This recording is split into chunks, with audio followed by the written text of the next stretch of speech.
최불암 씨가요, 80년대 이야기인데요. 어느 날 영화를 보러 갔답니다. 영화극장에 갔는데 아침이라 그런지 사람이 별로 없어서 표를 쉽게 구해서 표를 끊고, 개표소 표를 끊고 상영관으로 들어갔는데, 상영관 앞에 우리 여직원이 안내를 해주잖아요. 안내를 받아서 이제 들어가야 되는데 들어가지 않는 거예요. 다시 나와서 매표소에 가서 또 표를 끊고 다시 들어가는 거죠. 상영관에 들어가더니 또 여직원의 안내를 받았는데 들어가지 않고 또 나오는 거예요. 그래서 세 번째 매표소에 가서 또 똑같은 표를 끊자 그 직원이 물었어요. 왜 이렇게 똑같은 표를 세 번씩 끊습니까? 그랬더니 최불암 씨가 화가 난 얼굴로 이렇게 얘기했다고 합니다. 내가 표를 끊고 영화를 보러 들어가는데 자꾸 입구에서 어떤 미친 여자가 내 표를 자꾸 찢잖아.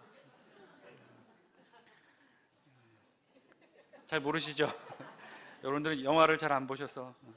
지금은 안 그렇지만 옛날에는 어떻게 해요? 한 번 들어간 사용된 표는 재사용 못하기 위해서 그 앞에 안내하는 여직원이 이렇게 찢어서 반을 줬죠. 그 얘기였습니다. 그 최불암 씨가 어느 날 예전에 어머니를 회상하며 함께 짧게 쓴 글이 있었는데요. 이 최불암 씨 어머니가 작은 술집을 했답니다. 명동거리에서.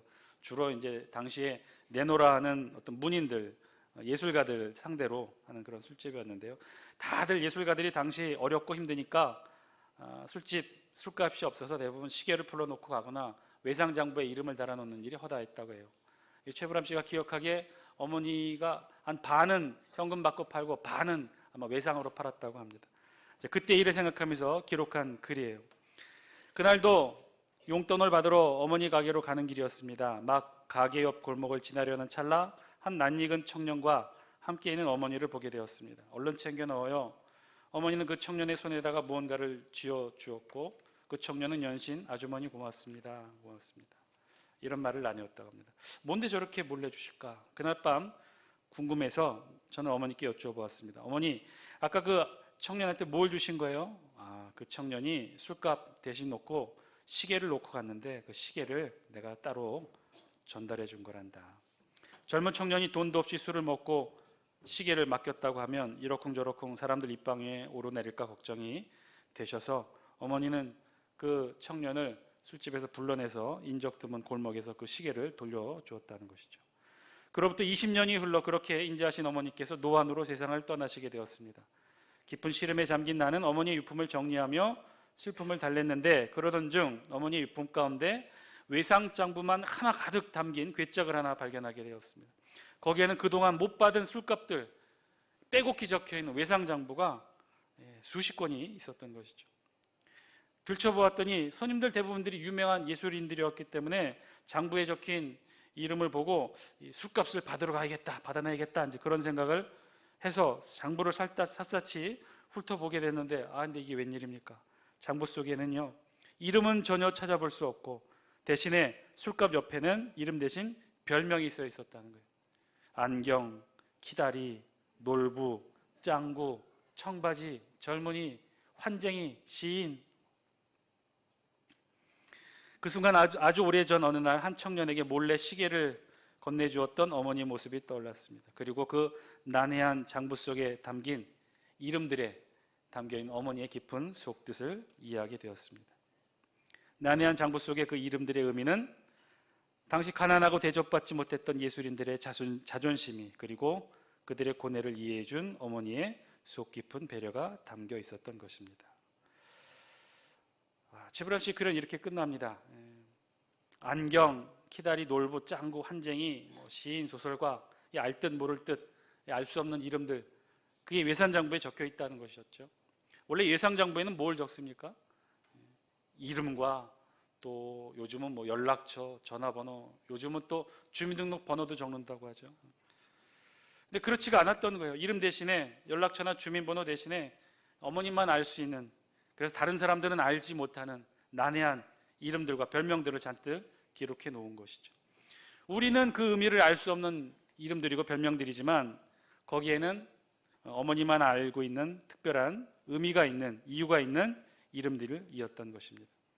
오늘 우리 본문에 보면요, 우리도 조금은 알 수 없는 그래서 이해하기 힘든 본문을 우리가 함께 읽게 되었습니다. 누가복음뿐만 아니라 다른 복음서에서도 이런 본문들이 있는데 소위 말하는 난해 본문입니다. 난해 본문. 이 뜻은요, 난해한 본문이라는 거예요.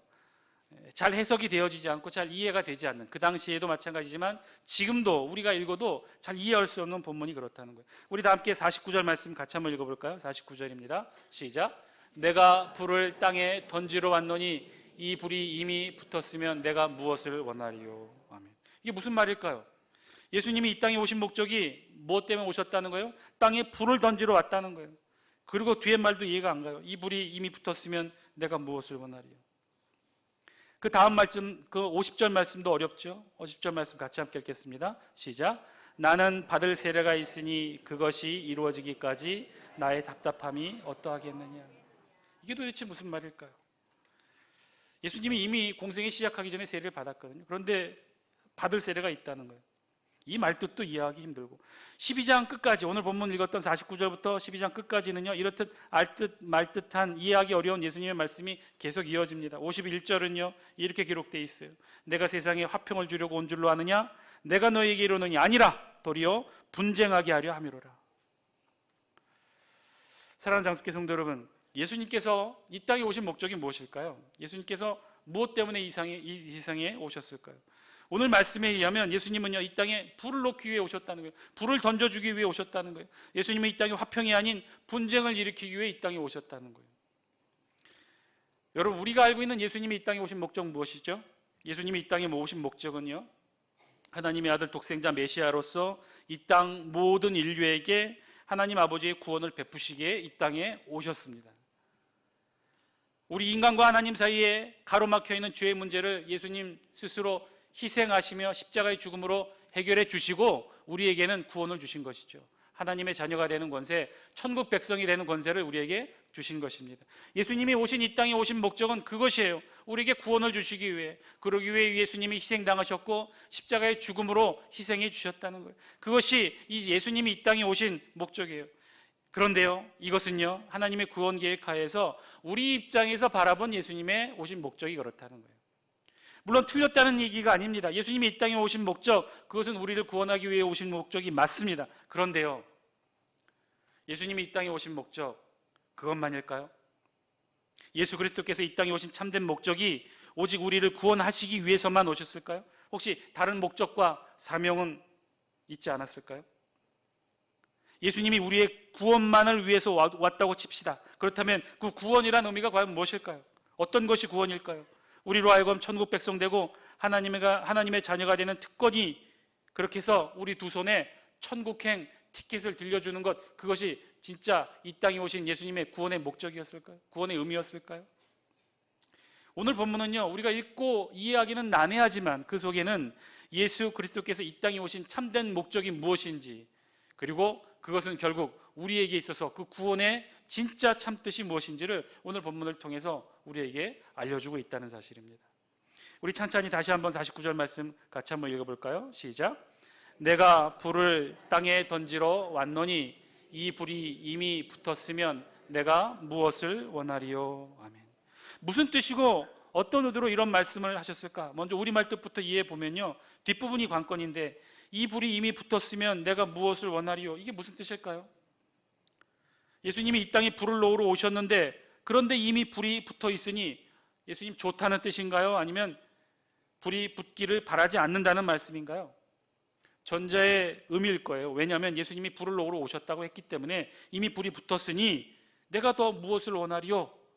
예수님이 흡족해 하신다는 거예요. 이미 불이 붙었기를 원했다는 것이죠. 왜냐하면 예수님이 오신 목적이 이 땅에 불을 놓으러 오셨기 때문에.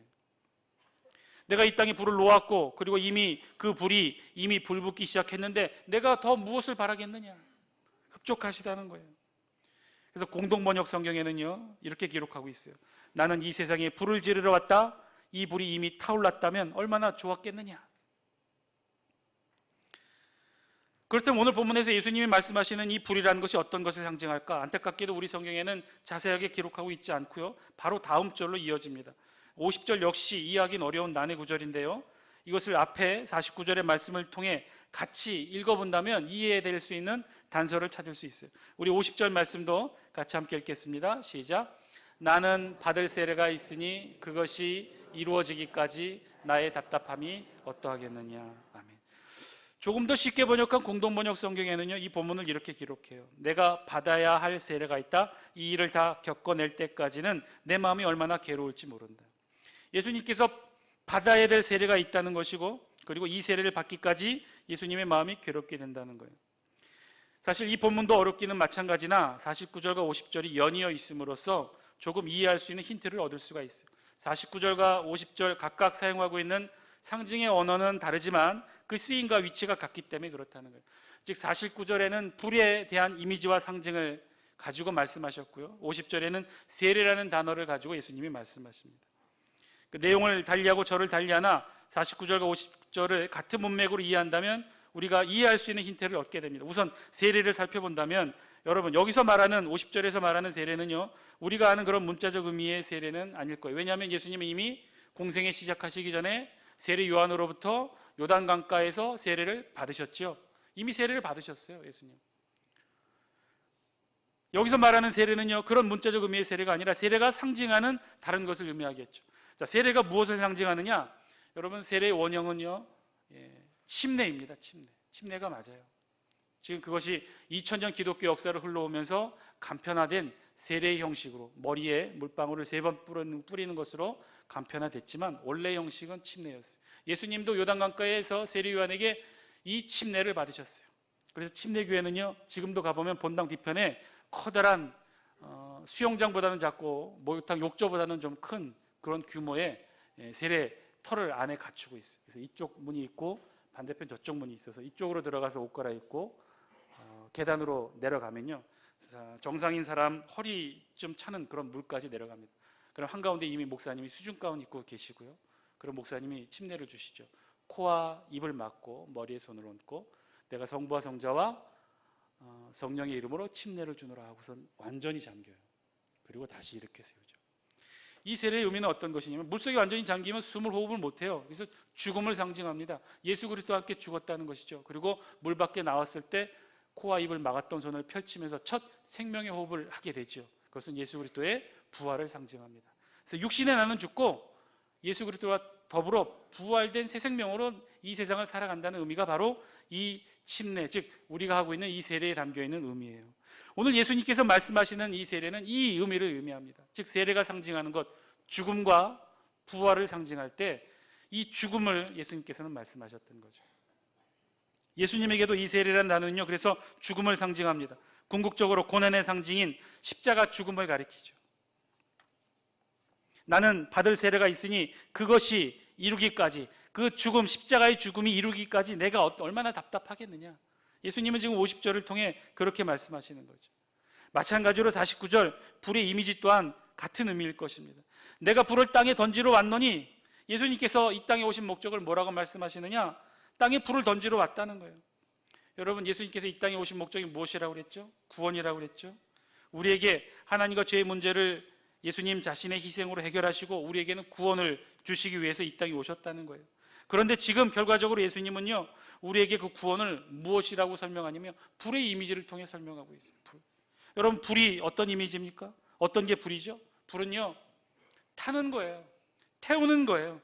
불의 기본적인 이미지는, 그 뜻은요, 태우는 거예요. 태워서 없애는 거예요. 타서 없어지는 거예요. 오늘 주님이, 예수님께서 구원이 그렇다고 우리에게 말씀해 주십니다.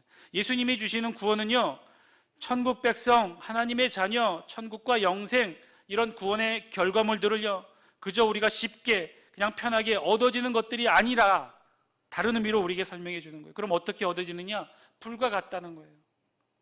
태워야 하고 태워야 얻을 수 있는 것이 구원이라는 거예요. 구원은요, 천국 백성, 하나님의 자녀, 영생과 영혼의 삶은요, 불과 같이 태워야만 얻을 수 있다고 말씀해 주고 계셔요. 우리를 태우고 세상의 끈을 태우고 세상에서의 인성을 태우고 지금도 우리를 끊임없이 붙잡고 있는 이 세상의 끈을 불로 태워야 한다는 것이죠. 성령의 불로 태워야 한다는 것이에요.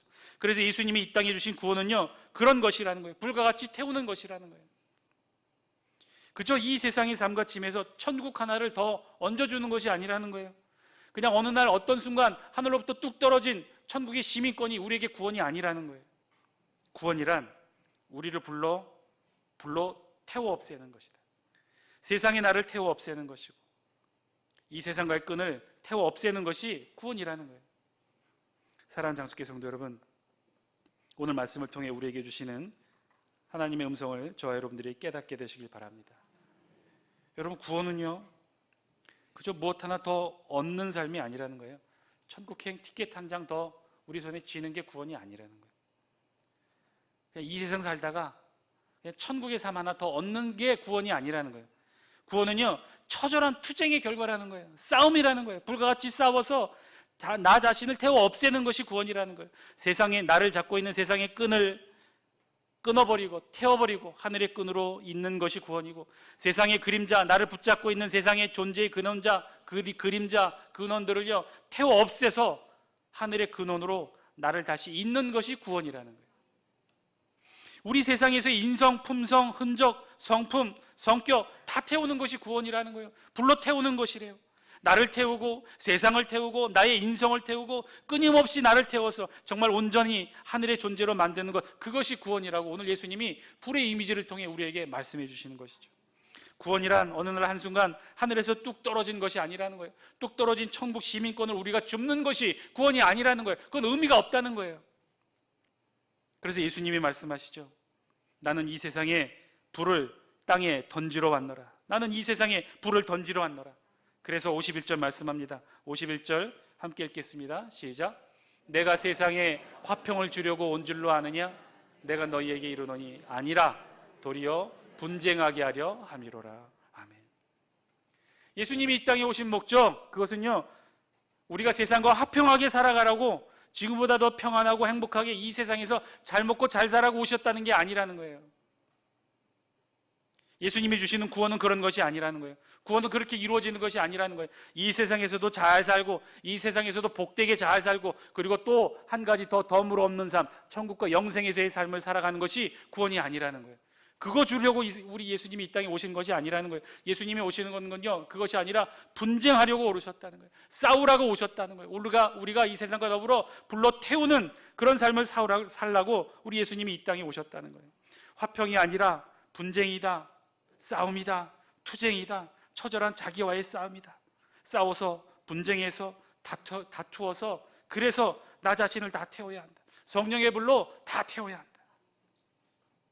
나도, 이 세상에 속한 나도, 나의 근성도 나의 인성도 40평생 아니 80평생 어쩔 수 없이 이 세상에 살면서 어쩔 수 없이 이 세상에 배워왔던 이 세상의 생존의 방식들, 이 세상에 꼭 필요한 삶의 방식들, 세상이 나에게 가르쳐준 삶의 방식들 다 태워버리라는 거예요. 그거 쓸데없다는 거예요. 하늘의 나라 영생의 삶에서는 하등 쓸데없다는 거예요.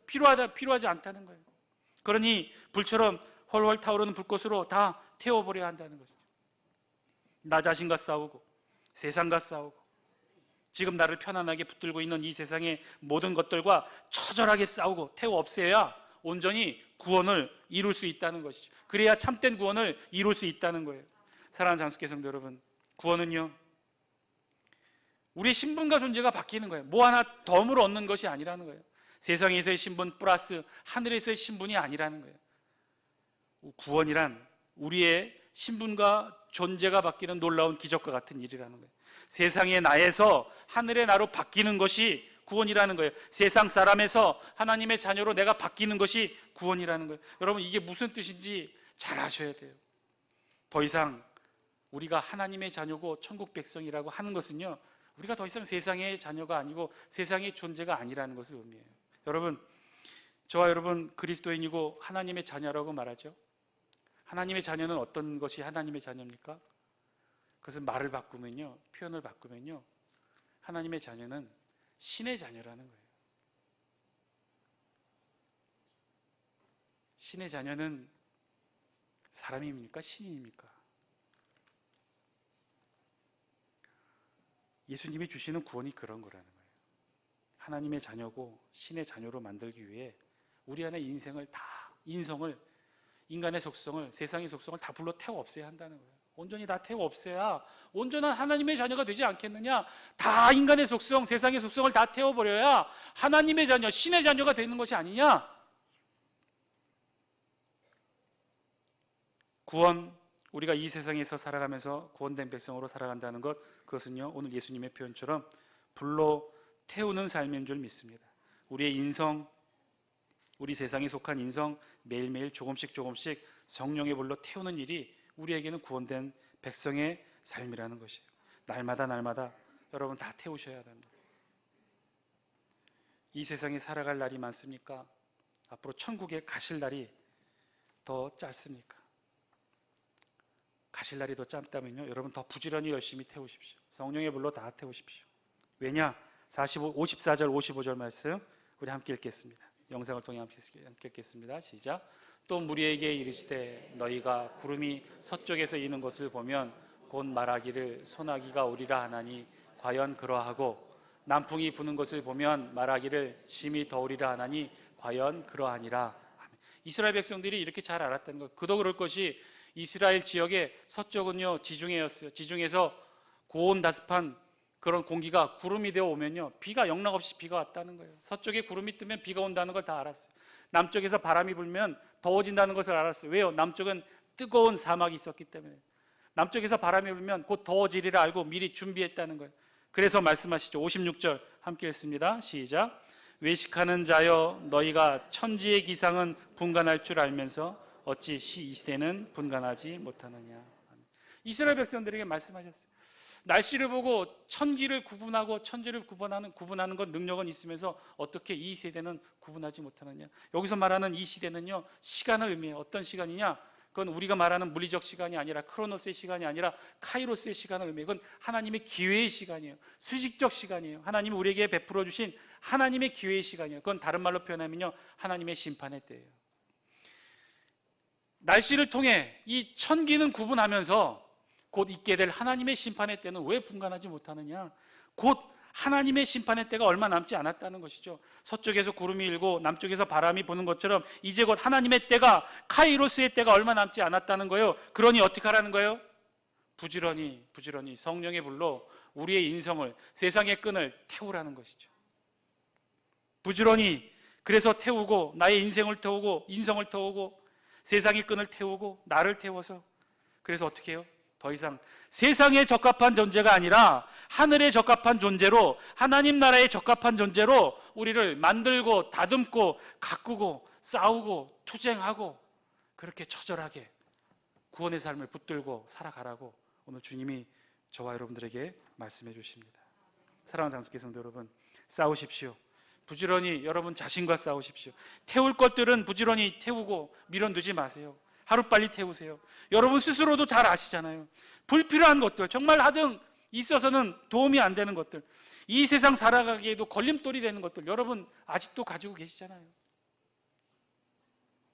고집, 아집, 못된 버릇, 분노, 화내는 것, 못된 습관들, 이 세상 살아가기에도 부적합한 것들 아직도 가지고 계시지 않습니까? 다 태워버리십시오. 이 세상에도 살아가기에 부적합한 것 하늘나라에 가져갈 수 있겠습니까? 이제 더 이상 고집으로 붙들지 마시고 성령의 불로 다 태우셔서 하나님 나라에 적합한 저와 여러분들의 진짜 구원을 이루어 가시는 저와 여러분 다 되시기를 주의 이름으로 간절히 축원드립니다. 기도하겠습니다.